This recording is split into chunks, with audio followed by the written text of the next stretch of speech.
Hello student, this is Abhishek Sharma. Right now you are watching Shri Nursing Classes, and in our today's video we are going to discuss about the applications of trigonometry.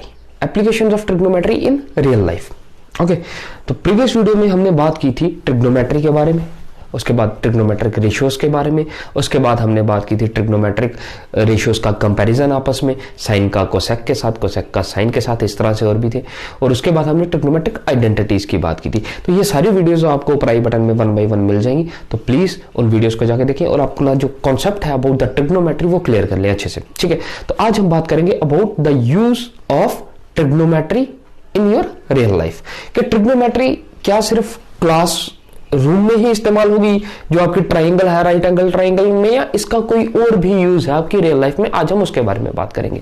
ठीक है, तो start करने से पहले I just want to request you all, please like and subscribe our Facebook and YouTube channel SN classes 98, ताकि आपको हमारी आने वाली हर एक लेक्चर वीडियोस की नोटिफिकेशन मिलती रहे। SN classes 98। सो बात करते हैं, सबसे पहले हम लोग ट्रिग्नोमेट्री में 3 साइड्स आती हैं। ट्रिग्नोमेट्री किस पे सबसे पहले जो यूज होती है वो क्या है? Right angle triangle. स्टार्ट वहीं से करेंगे हम। राइट एंगल ट्राइंगल पे ट्रिग्नोमेट्री जो है वो अपना रोल प्ले करती है। तो राइट एंगल ट्राइंगल में कितनी कंडीशंस हैं? दैट इज 90 के सामने वाली साइड, दिस योर हाइपोटेन्यूज। अगर ये आपका एक्यूट एंगल है थीटा, तो थीटा के सामने आपके पास क्या है? परपेंडिकुलर। और ये आपका आ गया बेस। तो ये तीन आपके पास साइड्स की डायमेंशंस है, या आप लोग इनको नेमिंग वगैरह कह सकते हो कि एक्यूट एंगल के सामने परपेंडिकुलर, 90 के सामने hypotenuse and third side is your base. ठीक है, तो पाइथागोरस थ्योरम क्या कहती है?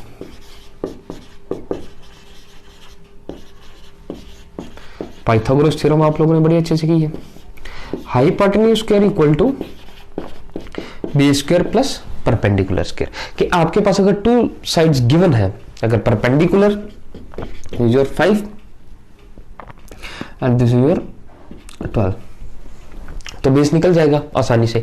तो 2 साइड गिवन है तो आप लोग थर्ड साइड फाइंड आउट कर सकते हो। फॉर एग्जांपल, अब इसका रियल लाइफ में क्या यूज है? रियल लाइफ में हम लोग कहते हैं कि आपके पास एक काइट है, हियर इज योर काइट। ठीक है, और काइट की जो स्ट्रिंग है वो यहां पे एक स्टोन के साथ बांध दी गई है। ठीक है, तो कहा जाता है कि ये जो आपका थ्रेड है, आपने 10 मीटर थ्रेड लिया है फॉर एग्जाम्पल।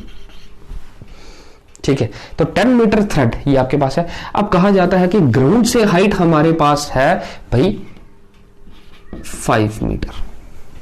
तो बताइए भाई, ये जो आपके पास जो इसकी हाइट है, जिस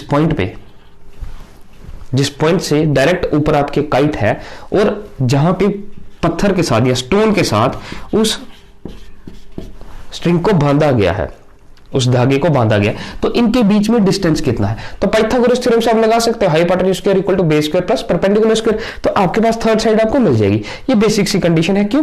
क्योंकि यहां पे ट्राइंगल बन रही, क्योंकि काइट अगर आसमान में उड़ रही है तो एक वर्टिकल लाइन बन सकती है डाउनवर्ड, तो यही वर्टिकल लाइन है, उस पॉइंट को हम जमीन पे ले रहे हैं। ठीक है, कि हमें ये हाइट पता है, आपको ये डिस्टेंस फाइंड आउट करना है, तो भाई पाइथागोरस थ्योरम आप लोग फाइंड आउट कर सकते हो। तो ये आगे use of Pythagoras theorem in real life. उसके बाद आ जाता है ट्रिग्नोमेट्री का क्या यूज है। तो ट्रिग्नोमेट्री में भी पाइथागोरस थ्योरम इस्तेमाल होती है। तो डेफिनेट सी बात है कि अगर 2 साइड आपको गिवन है तो थर्ड साइड आप लोग फाइंड आउट कर सकते हो। लेकिन अब ट्रिग्नोमेट्री की बात कर रहे हैं, तो ट्रिग्नोमेट्री में आपको एक और बेनिफिट मिल जाता है। ट्रिग्नोमेट्री में एक और बेनिफिट कैसे मिल जाता? हम लोग कहते हैं जैसे कि ये आपके पास सेम एग्जांपल लेंगे जो अभी हमने किया।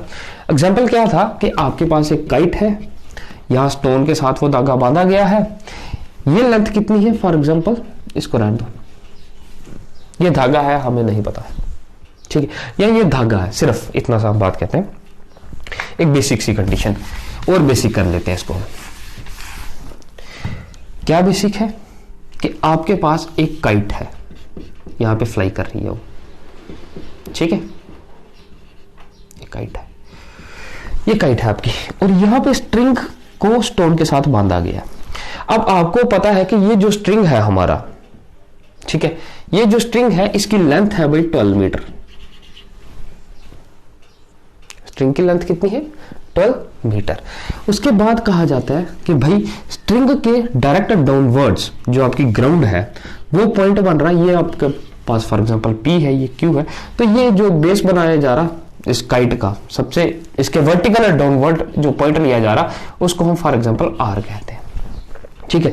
और कहा जाता है कि आपके पास जो ये स्ट्रिंग है, ये जो आपका ग्राउंड है, ग्राउंड के साथ कितने डिग्री का एंगल बना रही, फॉर एग्जांपल 60 डिग्री, 60 डिग्री ज्यादा हो जाएगा, हम लोग कहते हैं फॉर एग्जांपल 30 डिग्री का एंगल बना। किस जो ये जो स्ट्रिंग है, स्ट्रिंग ग्राउंड के साथ कितने डिग्री का एंगल बना रही, 30 डिग्री का एंगल बना रही। अब आपको कहा जाता है फाइंड द परपेंडिकुलर और find the base.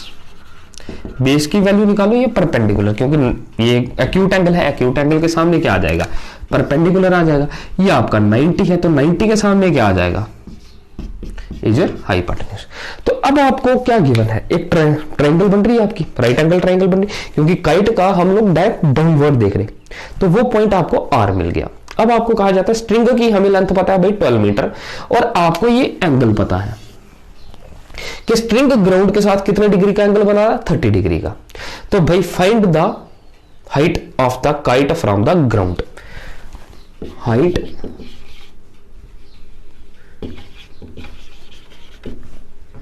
Of kite from the ground, तो कितनी हाइट है, ठीक है। तो ध्यान से देखेंगे, आपके पास एक एक्यूट एंगल है, ठीक है, हाइपोटेन्यूज आपको दिया गया है, आपको क्या निकालना है, परपेंडिकुलर। तो हम देखेंगे हाइपोटेन्यूज और परपेंडिकुलर कहां इस्तेमाल होता है आपका ट्रिग्नोमेट्री, कौन सी ट्रिग्नोमेट्रिक रेशियो में हाइपोटेन्यूज और परपेंडिकुलर इस्तेमाल होता है, किसी में होता है। तो आपके पास दो है, साइन किसके इक्वल है, परपेंडिकुलर अपॉन हाइपोटेन्यूज, और कोसेक किसके इक्वल है, हाइपोटेन्यूज अपॉन परपेंडिकुलर। इन दोनों में आपके पास परपेंडिकुलर और हाइपोटेन्यूज इस्तेमाल होते हैं, ठीक है। तो एंगल कितना है, 30 डिग्री, साइन 30 एंड कोसेक 30। तो कोसेक की रेशियो क्या होगी, इस एंगल के अकॉर्डिंग कोसेक क्या होगा, हाइपोटेन्यूज अपॉन परपेंडिकुलर, साइन 30 क्या आ गया, परपेंडिकुलर अपॉन हाइपोटेन्यूज। तो साइन 30 डिग्री की वैल्यू कितनी है, साइन 30 डिग्री आपको पता है कितना है, 1/2। परपेंडिकुलर आपको फाइंड आउट करना है, और हाइपोटेन्यूज कितना है, 12, यही है। तो परपेंडिकुलर कितना आ गया, 12/2। तो परपेंडिकुलर आ गया, परपेंडिकुलर इक्वल टू 6 मीटर। तो ये परपेंडिकुलर कितना है आपका, 6 मीटर, ठीक है। अब कोसेक भी चेक कर लेते हैं कि कोसेक भी तो आपका परपेंडिकुलर और हाइपोटेन्यूज है, तो आपको ये कैसे पता चलेगा कि साइन इस्तेमाल करना है या कोसेक इस्तेमाल करना है। तो हम कोसेक पे भी वेरीफाई करेंगे। तो कोसेक 30 कितना है, साइन 30 का उल्टा, कोसेक 30 कितना है, 1/sin 30। तो साइन 30 कितना है, साइन 30 अभी किया हमने, साइन 30 जो 1/2, तो 1/2 का इन्वर्टेड 2 आ गया, तो कोसेक 30 इज 2, ठीक है। हाइपोटेन्यूज कितना है, हाइपोटेन्यूज इज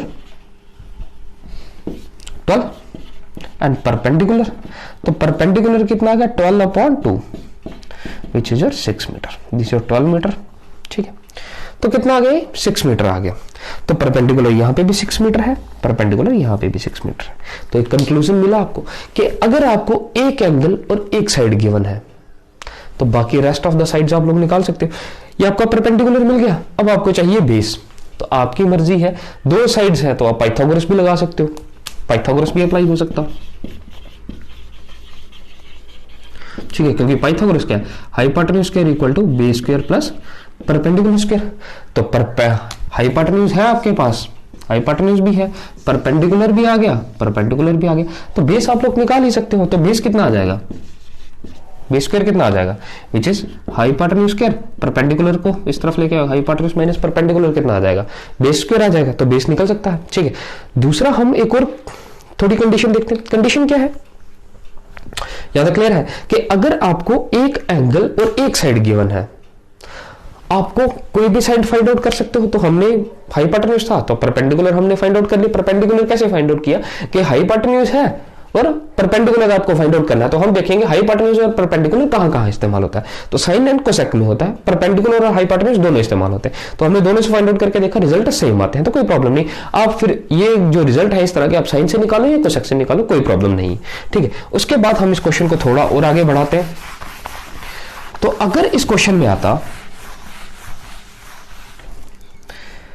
कि फाइंड द बेस, अब हम ये वेरीफाई भी करेंगे कि बेस का ये पाइथागोरस थ्योरम से क्या आता है और अगर कोई ट्रिग्नोमेट्रिक रेशियो हम अप्लाई करते हैं तो उससे क्या आता है। तो देखिए ध्यान से, क्या है कि अब आपको हाइपोटेन्यूज दिया गया है, इसको हम अज्यूम नहीं करते हैं कि हमें नहीं पता है, हमने फाइंड आउट नहीं किया। तो कितना आता है, ये आपका आ गया परपेंडिकुलर।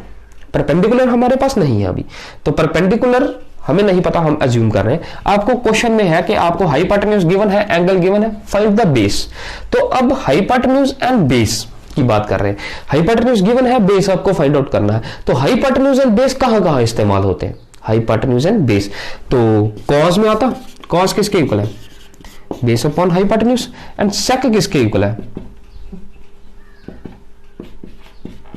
हाइपोटेन्यूज अपॉन बेस, ठीक है। तो एंगल कितना डिग्री का बात कर रहे हैं हम, क्योंकि इसी 30 डिग्री के अंडर बेस और हाइपोटेन्यूज की बात हो रही, तो ये 30 डिग्री कितना है,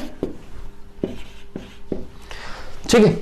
तो cos 30 कितना आता, cos 30 इज √3/2। बेस कितना है, बेस आपको फाइंड आउट करना है, और हाइपोटेन्यूज कितना है आपका 12। तो बेस कितना आ गया, √3 मल्टीप्लाइड बाई 12/2, 6। तो ये आ गया आपका 6√3, ये आपका बेस आ गया। अब sec 30 क्या है, sec 30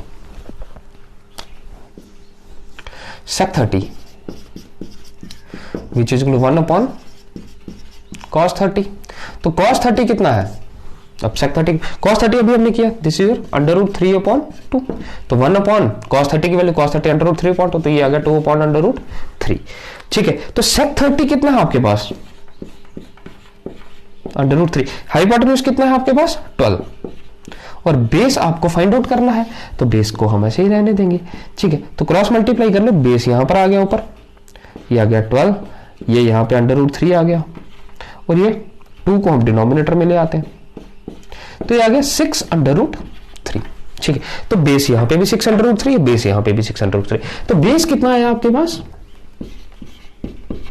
6√3, क्लियर है, ठीक है। तो इसके बाद हमने नहीं किया, हम अभी इसको नहीं जानते, ठीक है। तो हमने हाइपोटेन्यूज के अकॉर्डिंग ही बेस भी निकाल दिया। तो बेस अब आप लोग, क्योंकि एंगल गिवन है और हाइपोटेन्यूज गिवन है, तो उसके अकॉर्डिंग बेस जो आएगा वो आप लोग 2 तरीके से निकाल सकते हो, कॉस से भी निकाल सकते हैं और सेक से भी निकाल सकते हो, ठीक है।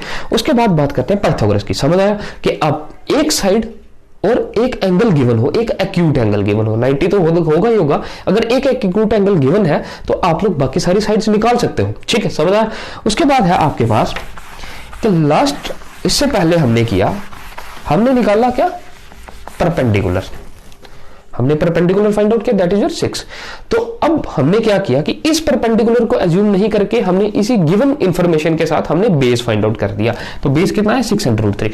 अब हम देखते हैं कि अगर हम ये ट्रिग्नोमेट्रिक रेशियो जो कॉस एंड सेक की अप्लाई की, अगर हम वो अप्लाई नहीं करते तो क्या होता, हम पाइथागोरस अप्लाई कर सकते थे।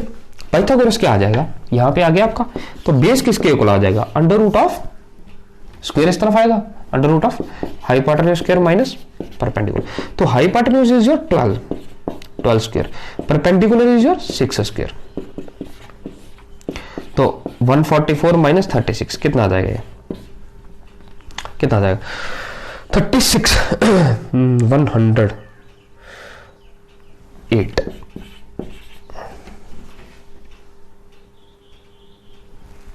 ठीक है 108।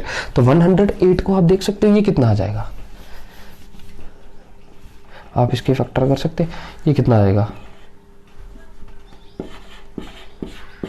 36 मल्टीप्लाइड बाई 3, 6 3 18, 8 1 कैरी, 3 3 9 108 आ गया, ठीक है। तो ये कितना बन गया आपके पास 6 स्क्वायर मल्टीप्लाइड बाई 3, तो ये बन गया 6√3। आप इसको ऐसे भी कर सकते हो, ये अंडर रूट दोनों में है तो अंडर रूट को अलग अलग कर ले, ये बन गया आपके पास 6√3। तो बेस यही आया था आपके पास। तो आप लोग हाइपोटेन्यूज एंड एंगल गिवन था, तो आप लोग ये दोनों साइड्स ट्रिग्नोमेट्रिक रेशियो से भी फाइंड आउट कर सकते हैं, और अगर आपने एक ट्रिग्नोमेट्रिक रेशियो लगा के एक साइड फाइंड आउट कर ली तो सेकंड साइड आप पाइथागोरस से भी फाइंड आउट कर सकते हैं। तो तीनों साइड्स मिल गई आपको। तो ये आपने ट्रिग्नोमेट्री का इस्तेमाल किया, एक साइड और एक एंगल आपको गिवन था, ठीक है। अब देखते हैं कि ये रियल लाइफ में कहां इस्तेमाल होगा। तो ये एग्जांपल रियल लाइफ की ही थी बेसिकली, कि एक काइट है, काइट कुछ हाइट पे है जमीन से, ठीक है, और यहां पर ये जो काइट का स्ट्रिंग है, इस काइट के स्ट्रिंग को यहां ग्राउंड पे किसी पत्थर के साथ, किसी स्टोन के साथ बांधा गया है, ऐसे ही है। तो आपको लेंथ ऑफ स्ट्रिंग पता थी, और आपको पता था कि ये जो स्ट्रिंग है ये ग्राउंड के साथ कितने डिग्री का एंगल बना रहा है। यही दो चीजें पता थी। जो स्ट्रिंग आपके हाथ में जो आपने बांधा उसकी लेंथ पता थी, और वो आपने फाइंड आउट किया ये कितने डिग्री का एंगल बना रहा है। बाकी आपको ये नहीं पता था कि इस हाइट, जो काइट है इसकी हाइट ग्राउंड से कितना है, height of kite from the ground नहीं पता थी आपको। तो आपने फाइंड आउट की दैट इज योर 6 मीटर, ठीक है। तो अब जिस पॉइंट से आपकी ये हाइट हमने मेजर की, हाइट क्या होगी आपकी 90 डिग्री परपेंडिकुलर होगी ग्राउंड पे। जैसे आप हाइट मेजर करते हो खुद की हाइट मेजर करते हो तो आपको क्या कहा जाता है कि सीधे खड़े हो जाओ। ऐसे थोड़ी कहा जाता है कि आप टेढ़े खड़े हो जाओ तो आपकी हाइट मेजर की जाएगी, नहीं, आपको कहा जाता है सीधे खड़े हो जाओ। तो सीधे खड़े मतलब ग्राउंड पे आप लोग, ग्राउंड के अकॉर्डिंग आपका एंगल होना चाहिए 90 डिग्री का, ठीक है। तो यहां पे ये जो हाइट आपकी, अब ये जिस पॉइंट से आप हाइट मेजर कर रहे हो काइट की, उस पॉइंट से स्टोन का डिस्टेंस कितना है, तो वो आपका बेस आ गया, ये भी आपने फाइंड आउट कर दिया। क्लियर है। तो ये था use of trigonometry in your real life. अब इस पे हम कुछ और एग्जांपल्स पे भी बात करेंगे, पहले हम इसके कुछ जो टर्म्स हैं उसको हम सीख लेते हैं, ठीक है।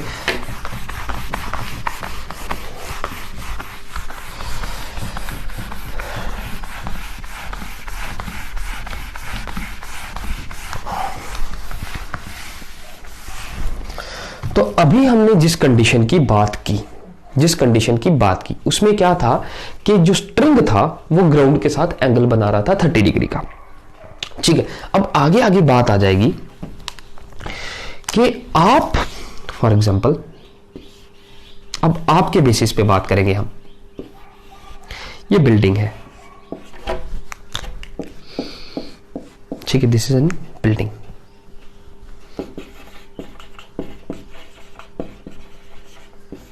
ठीक है, ये एक बिल्डिंग है, इस पे आप प्लेस,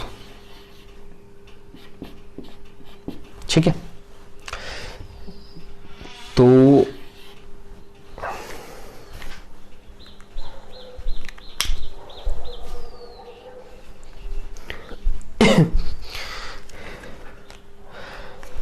ये आपकी आइज आ गई, थोड़ा ग्रीन कलर के साथ मैं मेंशन कर देता हूं, ठीक है। ये आपकी आइज आ गई, ठीक है। दो कंडीशंस हैं, ये आ गया आपका ग्राउंड, ठीक है। तो यहां से आप कहां देख सकते हो, सबसे पहले आप देख सकते हो एक अपना स्ट्रेट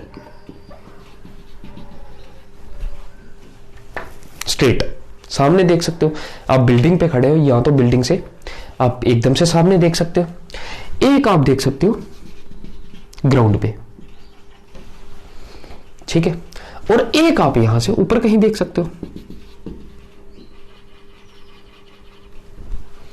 यही तीन कंडीशंस बन सकती, क्योंकि अगर आप छत पे खड़े हैं तो आप कहां देखोगे, या तो सामने देखोगे, या तो नीचे देखोगे, या तो ऊपर देखोगे, ठीक है। दाएं बाएं भी आप कहोगे, लेकिन हमें बनाना है कि जो आप सामने आप बोर्ड पे रिप्रेजेंट कर सकते हैं, ठीक है। तो हम लोग लेते हैं जो बोर्ड पे रिप्रेजेंटेशन है उसके अकॉर्डिंग हम लोग बात करते हैं। तो अगर दाएं भी देखोगे, दाएं या बाएं देखोगे, तो दाएं भी देखोगे या तो आई साइड आपकी स्ट्रेट होगी, या डाउनवर्ड होगी, या अप साइड होगी, ठीक है। मतलब क्या है कि हम कहते हैं सर कि हम बिल्कुल नीचे नहीं देखते। बिल्कुल नीचे नहीं देखोगे तो एक तो स्ट्रेट लाइन आ जाएगी, तो अगर बिल्कुल नीचे नहीं देख रहे तो थोड़ा सा तो डिफरेंस होगा ना इस हॉरिजॉन्टल लाइन से। ये जो आपकी ये जो लाइन है, स्ट्रेट लाइन जो आपकी साइट है, आपकी हाइट के अकॉर्डिंग डायरेक्ट आपकी साइट, मतलब जब आप सिंपल खड़े हैं बिल्कुल स्ट्रेट, और आपकी आईज जो है वो एकदम से सीधा देख रही है, ठीक है। तो वो जो आपकी स्ट्रेट साइट है हम उसके अकॉर्डिंग बात करेंगे। वो आपकी आ गई उस लाइन को, जब आप आंखों से सीधा सामने देख रहे हैं तो उसको हम कहते हैं हॉरिजॉन्टल लाइन, ठीक है, उसको हम कहते हैं हॉरिजॉन्टल लाइन। डाउनवर्ड्स देखोगे तो वो आ गया आपका डाउनवर्ड, ये आ गया आपका अपवर्ड। अब बात करते हैं कंडीशन क्या है। तो ध्यान देना है आपको, अब ध्यान क्या देना है कि जब आप सामने देखोगे, ठीक है, सामने आपकी आई साइड, अब उसके बाद ही नीचे देखोगे। तो जब आप नीचे देख रहे हो डाउनवर्ड, मतलब कोई ऑब्जेक्ट यहां पे बॉल पड़ा हुआ है, ठीक है, ये आपका बॉल है, तो इस बॉल को आप देख रहे हो, क्लियर है। तो कहा जाएगा कि फॉर एग्जांपल फाइंड द, आपके पास find the distance of ball from the building, ये डिस्टेंस फाइंड आउट कीजिए। Find the distance of ball from the building, ठीक है। यहां कहा जाएगा फाइंड द हाइट, ठीक है। यहां ये जो आपकी लाइन ऑफ साइट है ये कितनी लेंथ बना रही, ठीक है। तो ये आ गई हॉरिजॉन्टल लाइन, आपकी स्ट्रेट लाइन। उसके बाद जब आप थोड़ा सा भी नीचे देखते हो तो ये जो नजर आ रही है अब आपकी, इसको नजर को हम लोग कहते हैं लाइन ऑफ साइट। ये भी है आपके पास line of sight. For example यहां पे कोई काइट है, दिस योर काइट, ठीक है। तो ये आपकी हॉरिजॉन्टल लाइन है। हम इस हॉरिजॉन्टल लाइन के अकॉर्डिंग, इस हॉरिजॉन्टल लाइन के अकॉर्डिंग ट्राइंगल्स बनाएंगे, ठीक है। तो जब इस काइट को आप देख रहे हो तो जो नजर आपकी जा रही है उस आई साइट को हम कहते हैं लाइन ऑफ साइट, और जब बॉल को देख रहे हैं तो इसको भी हम लोग कहते हैं लाइन ऑफ साइट। अब दो कंडीशंस है, या तो आप इस हॉरिजॉन्टल लाइन से ऊपर देख रहे हो या आप इस हॉरिजॉन्टल लाइन से नीचे देख रहे हो। तो हॉरिजॉन्टल लाइन से नीचे जब देखोगे तब भी एक एंगल बनेगा, और यहां से जब ऊपर देखोगे तब भी एक एंगल बनेगा, this is for example phi, ठीक है। तो जब नीचे की तरफ देख रहे हैं इस हॉरिजॉन्टल लाइन से नीचे, आप छत पे हैं, छत से नीचे देख रहे हैं, तो आपकी जो हॉरिजॉन्टल लाइन है इस तरह से, तो वहां से नजर आपकी नीचे जा रही है, तो आपकी हॉरिजॉन्टल लाइन के साथ कुछ ना कुछ एंगल बन रहा है। उस एंगल को जब डाउनवर्ड्स देख रहे हैं उसको हम कहते हैं एंगल ऑफ डिप्रेशन, ठीक है। और जब उस हॉरिजॉन्टल लाइन से आप ऊपर की तरफ देखते हैं, आपकी नजर ऊपर गई काइट को देखने के लिए, तो उसको हम लोग कहते हैं एंगल ऑफ एलिवेशन,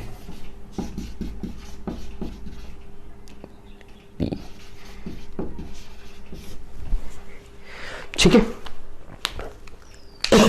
तो जब हॉरिजॉन्टल लाइन से आप अपसाइड देखोगे उसको आप एंगल ऑफ एलिवेशन कहते हैं, जब आप डाउनवर्ड देखोगे उसको आप एंगल ऑफ डिप्रेशन कहते हैं, ठीक है।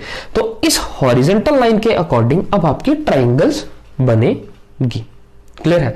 तो अब देखेंगे आप कि ये जो लाइन है, अब आपको रेक्टेंगल को ध्यान से देखना, आप ये रेक्टेंगल बन रहा ऐसे कि ये जो ट्राइंगल बन रही है यहां पे, और ये जो ट्राइंगल बनेगी यहां पे, ये क्या रेक्टेंगल बना रही, पूरा रेक्टेंगल बन रहा है, ठीक है। तो रेक्टेंगल क्या है, ये लाइन ऑफ साइट है, ये जो आपकी हॉरिजॉन्टल लाइन है। हॉरिजॉन्टल लाइन क्या होती है, horizontal line is parallel to the ground, याद रखना है आपको। आपकी जो हॉरिजॉन्टल लाइन है, जो आपकी स्ट्रेट साइट है, वो आपकी ग्राउंड के पैरेलल है।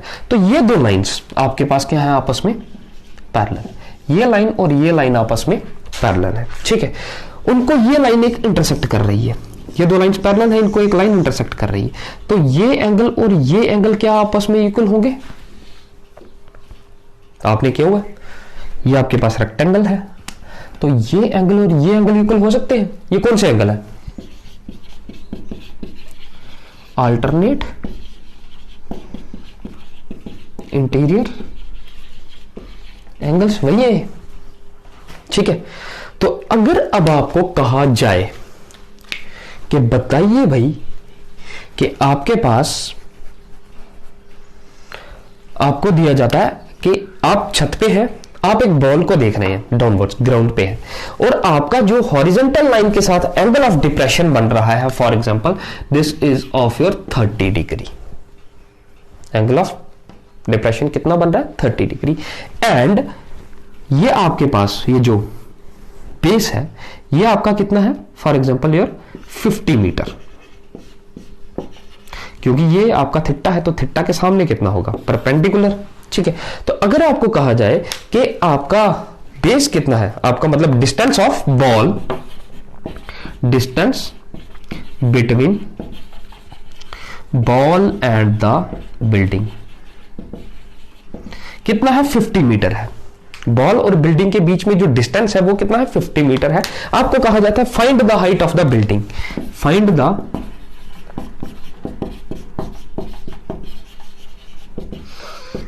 Height of the building, find the height of the building. Building की हाइट आपको फाइंड आउट करनी है। एंड एंगल ऑफ डिप्रेशन आपको कितना दिया जा रहा है? 30 डिग्री का, कि डाउनवर्ड्स कितना है? 30 डिग्री। तो अब आप देखोगे कि कंडीशन क्या है।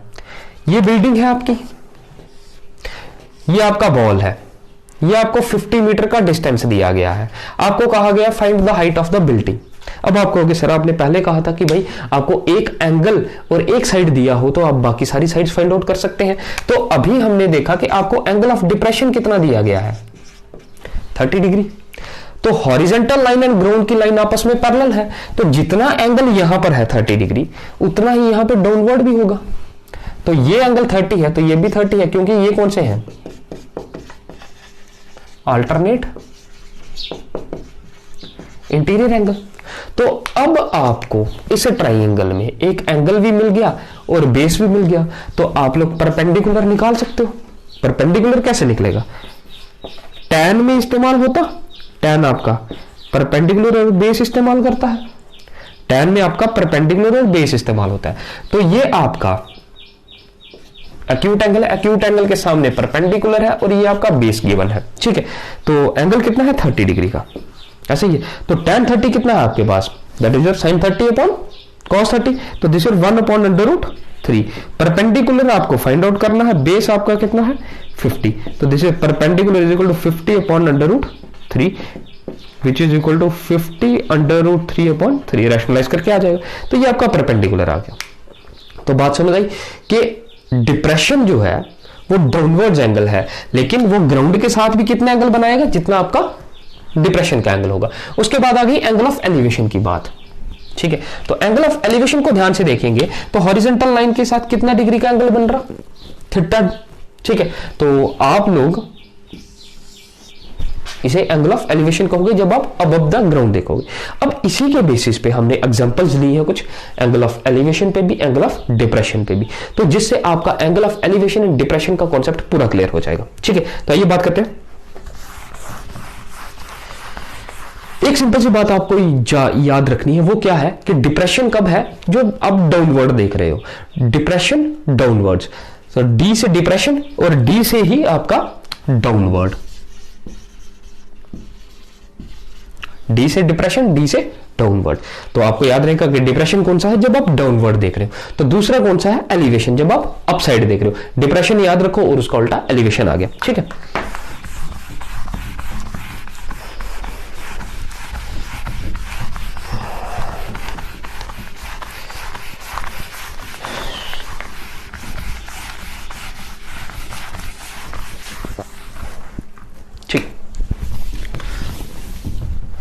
या मैं फिर से बना देता हूँ रफ में। ये आपकी हॉरिजॉन्टल लाइन है, तो इसके या तो आप डाउनवर्ड देखोगे या तो अपवर्ड देखोगे। ठीक है, हॉरिजॉन्टल लाइन के अगर डाउनवर्ड देखते हैं तो डाउनवर्ड को आप क्या कहते हैं? डिप्रेशन, और अपवर्ड देखते हो तो एलिवेशन। ठीक है, इनको याद रखना। ठीक, अब आइए क्वेश्चंस पे बात करते हैं। फर्स्ट क्वेश्चन है the angle of depression of the top and the bottom of 8 metre tall building from multi store.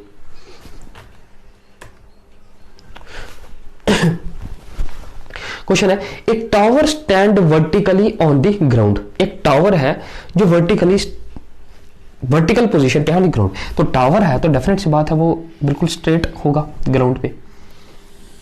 This is your tower, ठीक है। A tower stands vertically on the ground. Find the point on the ground which is 15 metre away from the foot of the tower. तो आपको एक point find out करना है ground पे जो क्या है 15 metre away from the foot of the tower. तो ये आ गया टावर का फुट और ये क्या आ गया टॉप ऑफ द टावर। तो फुट ऑफ द टावर से एक पॉइंट जो है, for example this is point P, कितने डिस्टेंस पे है 15 मीटर के डिस्टेंस पे, ठीक है। एक टावर है जो वर्टिकली स्टैंड है ग्राउंड पे, ठीक है, और उस टावर के फुट से आपके पास एक पॉइंट है वो किस डिस्टेंस पे है 15 मीटर के डिस्टेंस पे है, ठीक है। And the angle of elevation to the top of the tower is found to be 60 degree, ठीक है। अब इस पॉइंट से टॉप ऑफ द टावर तक, इस पॉइंट से टॉप ऑफ द टावर तक आपके पास क्या है एक एंगल ऑफ एलिवेशन है। मतलब आप यहां पे खड़े हैं, आप टावर को देख रहे हैं, तो अगर आप सामने खड़े हैं सीधा से तो डेफिनेट सी बात है कि टावर आपकी हाइट का नहीं होगा और ना ही आपसे छोटा होगा। आपने मोबाइल टावर्स देखे, आपके एयरटेल के टावर, जियो के टावर, तो ये जो सारे टावर्स हैं ये आपकी हाइट के नहीं है और ना ही आपसे छोटी हाइट के हैं। टावर्स आप बहुत बड़ी हाइट के होते हैं, ये बिल्डिंग्स से भी बड़े होते हैं ताकि नेटवर्क आपका सभी डायरेक्शंस में मूव कर सके, कोई रेस्ट्रिक्शन नहीं आए। तो ये जो टावर है आप इस पॉइंट से टावर के टॉप तक देख रहे हो, तो डेफिनेट सी बात है कि आपको नजरों को ऊपर करना पड़ेगा। तो जैसे ही नजरें ऊपर करोगे तो आप अपनी आंखों की हॉरिजॉन्टल लाइन से आप अपसाइड देखोगे, ठीक है। तो जैसे ही अपसाइड देखोगे तो एंगल ऑफ कौन सा बनेगा एलिवेशन, क्लियर है। आप खड़े हैं टावर के टॉप पे, आपको देखना है तो आप सामने देख के स्ट्रेट टावर के टॉप पे नहीं देख सकते, ठीक है। तो उसके लिए आपको गर्दन थोड़ी ऊपर करनी पड़ेगी। तो जैसे ही वो आपकी आंखों से आपका हॉरिजॉन्टल लाइन के साथ क्या बनेगा एंगल ऑफ एलिवेशन, क्योंकि आप किस तरफ देख रहे हो अप साइड, हॉरिजॉन्टल लाइन से ऊपर देख रहे हो, तो आपका एंगल ऑफ एलिवेशन बन रहा है। कितने डिग्री का बन रहा है, this is of your 60 degree, this is for example theta and theta is of your 60 degree. क्या कह रहा है find the height of the tower. आपको क्या फाइंड आउट करना है हाइट, ठीक है। तो ये आपके पास 90 है, ठीक है। 90 के सामने क्या होगा हाइपोटेन्यूज। ये जो थीटा है, थीटा के सामने क्या है हाइट भी कह सकते हैं, इसको आप परपेंडिकुलर भी कह सकते हैं, ठीक है, परपेंडिकुलर। तो थर्ड साइड क्या रह गई विच इज योर बेस। तो क्या कहा जा रहा है कि find the height of the tower, height of the tower. तो अब ये आपके पास एक राइट एंगल ट्राइंगल बन गई। राइट एंगल ट्राइंगल कौन सी है जिसमें एक एंगल 90 डिग्री का है। तो आपके पास टावर जो है वो ग्राउंड के साथ, डेफिनेट सी बात है ग्राउंड के परपेंडिकुलर होगा, तो कितने डिग्री का एंगल बनाएगा 90 डिग्री का, ठीक है। सो ये बन गई आपके पास एक राइट एंगल ट्राइंगल, ठीक है। आई होप आपको ये सब क्लियर आ रहा, समझ आ रहा होगा, क्योंकि मैं बहुत ही धीरे धीरे ये करा रहा हूं ताकि आपको ये सारे कॉन्सेप्ट जो है वो एकदम से बन जाए, ठीक है। तो फोकस करना है, आगे पीछे नहीं देखना है। आई होप आपने नोटबुक और पेन लिया होगा और उसी के साथ आप लोग ये सॉल्व कर रहे होंगे। और ये जो क्वेश्चन है ये आपकी टेक्स्ट बुक में एग्जाम्पल्स है, ये जो क्वेश्चन है ये आपकी टेक्स्ट बुक में एग्जाम्पल है। मैं उसी से बात कर रहा हूं ताकि आप देखो तो आपको समझ आ जाए और आपके एग्जाम में भी आपको इसका बेनिफिट मिले। तो क्या कहता है कि आपको फाइंड आउट करना है हाइट, या ठीक है। तो हाइट इस राइट एंगल ट्राइंगल के अकॉर्डिंग हम इसको परपेंडिकुलर कहते हैं। आपको क्या गिवन है, आपको गिवन है बेस। बेस कितना है, दिस इज योर 15 मीटर। आपको क्या फाइंड आउट करना है परपेंडिकुलर। तो बहुत सारे स्टूडेंट को एक प्रॉब्लम आती है कि सर हमें कैसे पता चलेगा कि कौन सी ट्रिग्नोमेट्रिक रेशियो जो है वो आपको इस्तेमाल करनी है, ठीक है।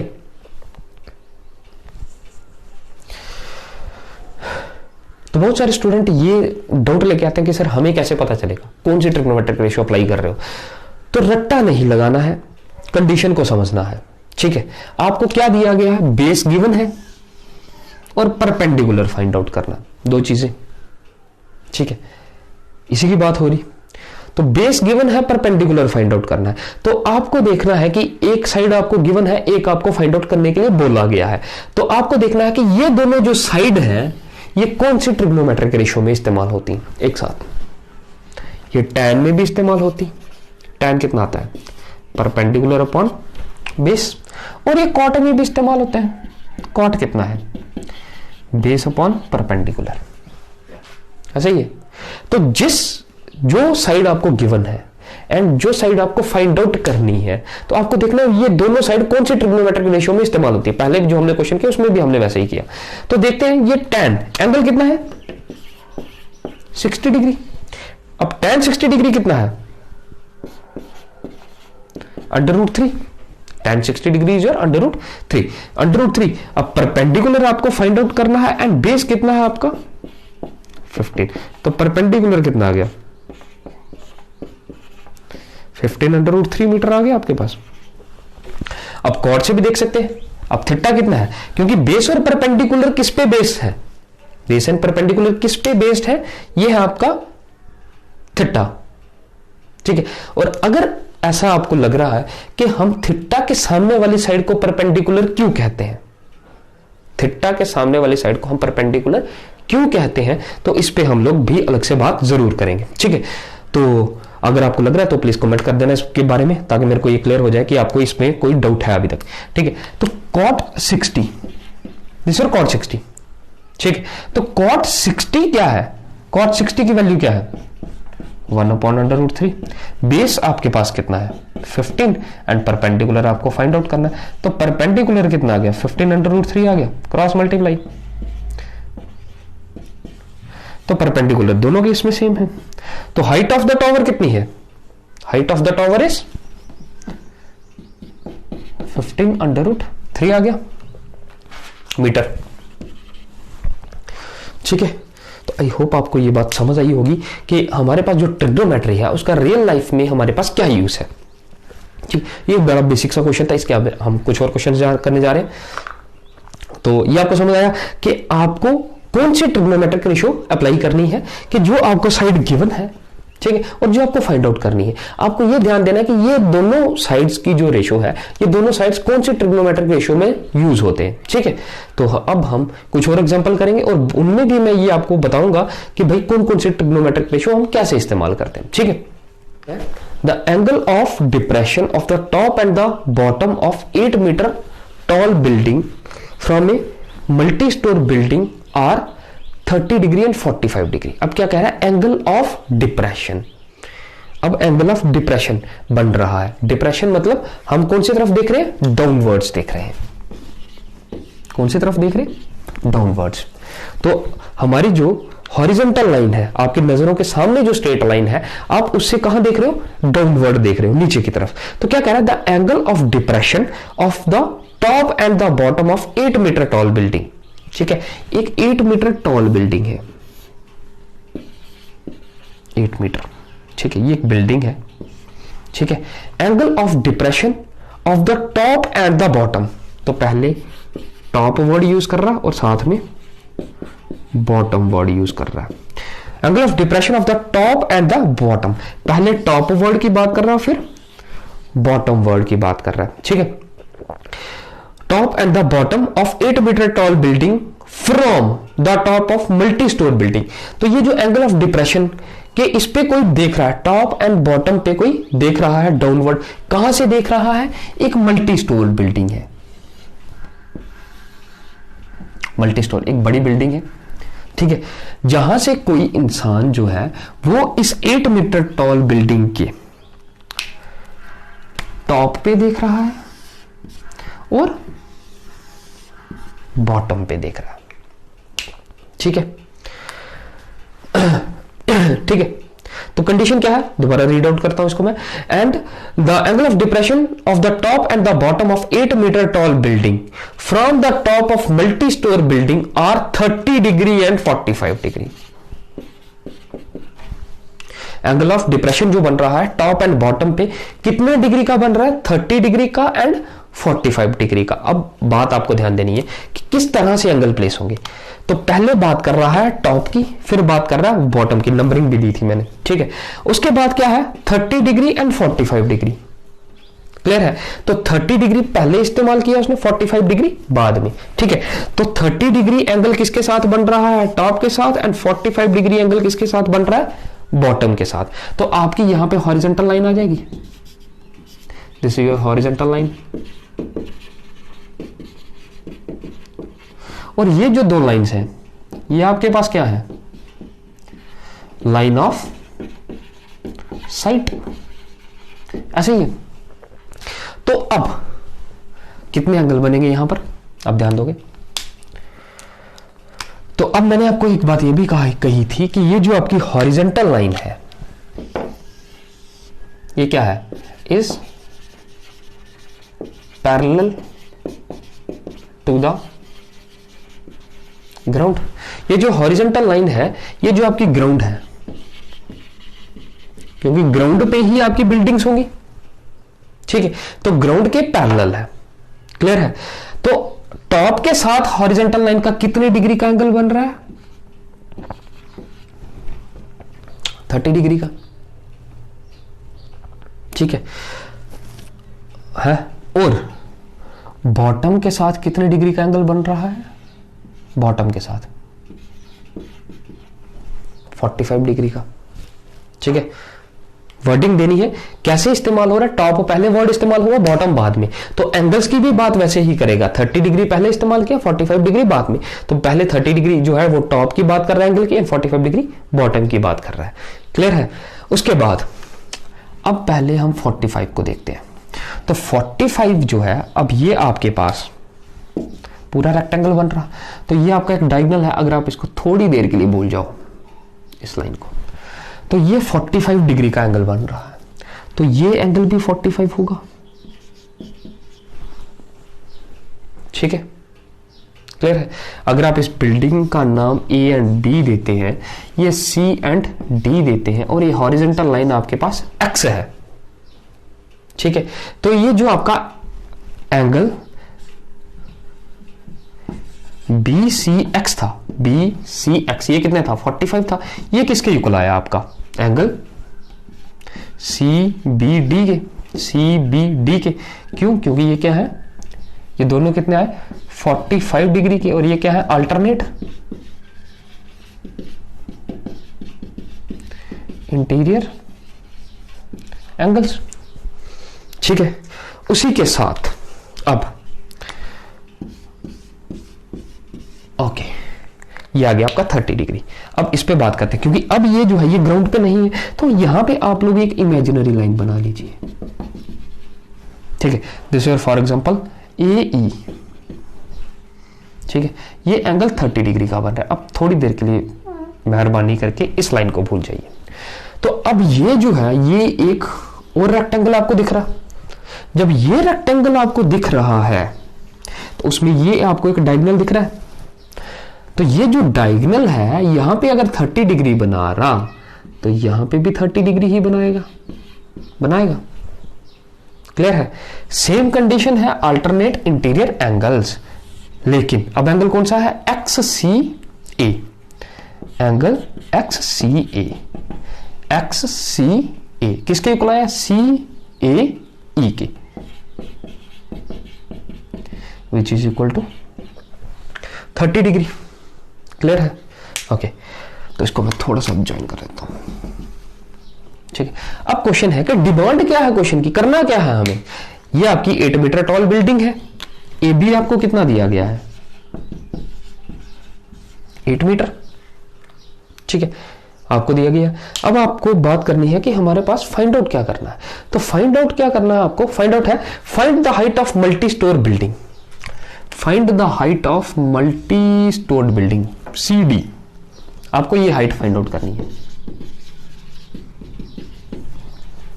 ठीक है। And the distance between the to buildings, तो इन दो बिल्डिंग्स के बीच में कितना डिस्टेंस है, आपको हाइट CD भी फाइंड आउट करनी है, और ये इन दो बिल्डिंग्स के बीच में डिस्टेंस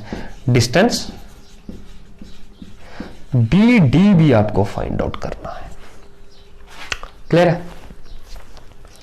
यहां तक। अब बात है कि हम इस करेंगे कैसे, ठीक है। तो आइए बात करते हैं, हम धीरे धीरे स्टार्ट करेंगे। तो ध्यान से देखेंगे, ये बिल्डिंग कितनी है आपके पास, 8 मीटर, ठीक है। तो जितनी बिल्डिंग यहां पर हाइट है, ये सेम हाइट, ये ए बी है, और आपने ये पैरेलल लाइन ड्रॉ की थी, ठीक है। तो जितना ए बी है उतना ही आपके पास ई डी भी होगा। मतलब ये ए बी 8 मीटर है, तो डेफिनेट सी बात है ई डी भी कितना होगा, 8 मीटर। तो A B which is equal to E D which is equal to 8 metre, ठीक है। ओके, तो अब हम लोग देखते थोड़ा ध्यान से। अब ट्राइंगल्स कितनी बन रही है पहले हमारे पास, हम उन पे बात करेंगे। ट्राइंगल्स कितनी है, एक ट्राइंगल ये बन रही ए ई सी,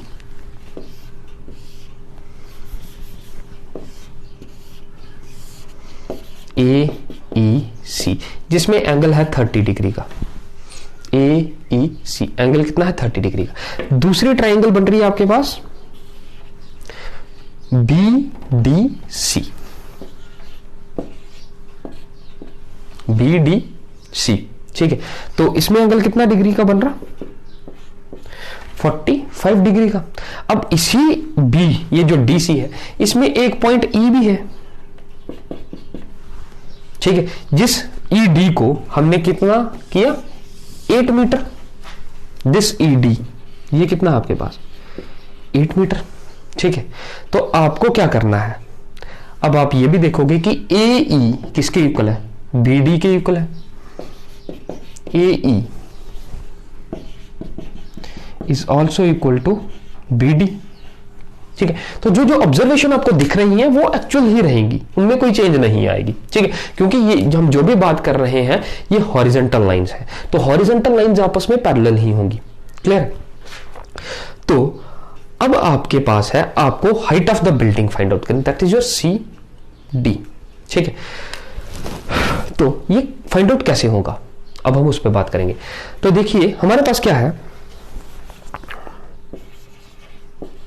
इन ट्राइंगल, पहले हम बात करते हैं इसी की, बी डी सी, ठीक है। तो ये जो tan 45 क्यों लिया अब मैंने, इसके पीछे भी एक छोटी सी कंडीशन है।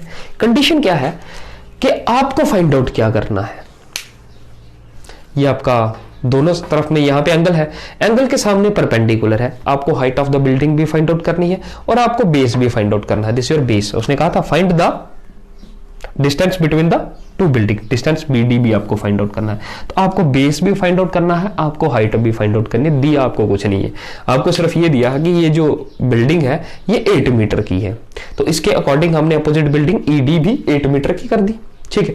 तो अब परपेंडिकुलर और बेस की बात करते हैं, क्योंकि हाइपोटेन्यूज तो है ही नहीं हमारे पास, और दोनों जो फिगर है। अब एक और बात ये है कि हमने क्यों लिया tan ही क्यों लिया, क्योंकि ये जो बेस है ये बी डी है, इस ट्राइंगल में ए ई है, इन दोनों ट्राइंगल में जो बेस है अलग अलग लेकिन वैल्यू सेम है, ठीक है। बी ए ई किसके इक्वल है, बी डी के, क्योंकि आपके पास इनिशियल एंड फाइनल जो पॉइंट है वो दोनों के सेम है, ठीक है। ये फुट मैच हो रहे हैं, ये टॉप एंड ये सेंटर में कहीं ज्वाइन हो रहा है, तो ये आपके पास लेंथ सेम है, ठीक है। तो उसके बाद परपेंडिकुलर की बात करते हैं। इस बी डी सी ट्राइंगल में पूरा ये साइड इस्तेमाल हो रही और ए ई सी ट्राइंगल में ये छोटी सी साइड इस्तेमाल हो रही, तो मतलब दोनों ट्राइंगल में बेस जो है वो सेम इस्तेमाल हो रहे और जो परपेंडिकुलर है वो भी उसी के पार्ट इस्तेमाल हो रहे हैं, ठीक है। तो tan जो है, tan में क्या इस्तेमाल होता, परपेंडिकुलर अपॉन बेस, ऐसा ही इस्तेमाल होता है, ठीक।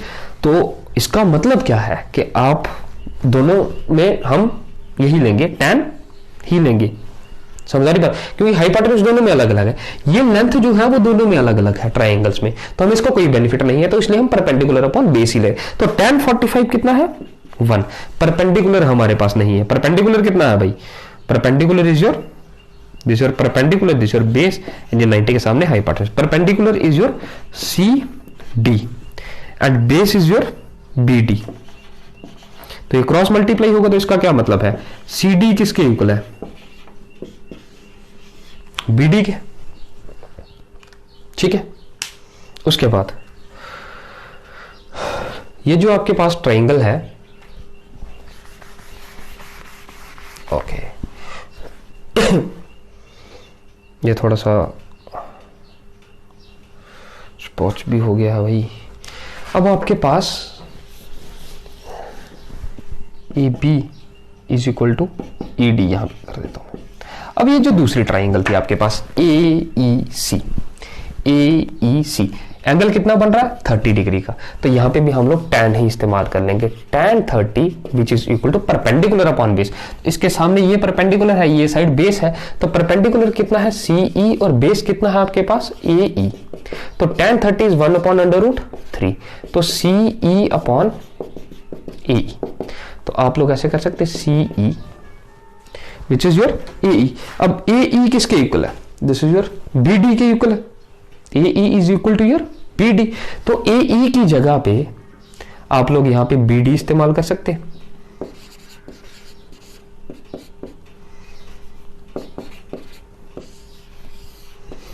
AE को हम यहां पे लेके आ रहे हैं और AE किसके इक्वल है BD के, ठीक है।